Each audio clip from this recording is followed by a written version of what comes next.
Gubernur Jawa Timur Khofifah Indar Parawansa Rabu 30 Desember meresmikan Rumah Sakit Paru Jember sebagai rumah sakit rujukan khusus pasien COVID-19.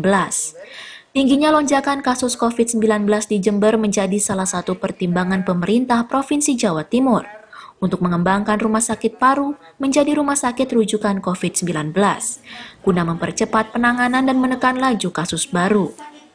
Gubernur Jawa Timur Khofifah Indar Parawansa mengatakan, pemerintah akan terus berupaya mengurangi angka penularan COVID-19.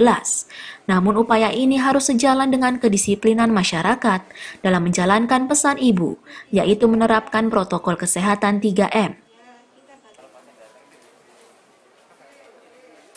Terus melakukan update dan ini sesuatu yang mengkhawatirkan kalau tidak diikuti dengan kewaspadaan dan ketatnya kita menjalankan protokol kesehatan. Jadi saya rasa teman-teman banyaknya bed atau tempat tidur, banyaknya nakes itu tidak akan memberikan makna secara signifikan kalau tidak diikuti oleh kewaspadaan dan kepatuhan atas protokol kesehatan. Sederhananya ya 3M itu. Gubernur Jatim menambahkan sebelumnya Rumah Sakit Paru Jember sudah melayani pasien COVID-19, namun presentasenya masih 25%.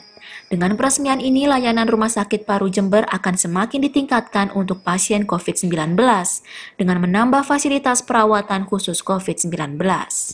Dari Jember, Jawa Timur, Hamka Agung, Kantor Berita Antara mewartakan.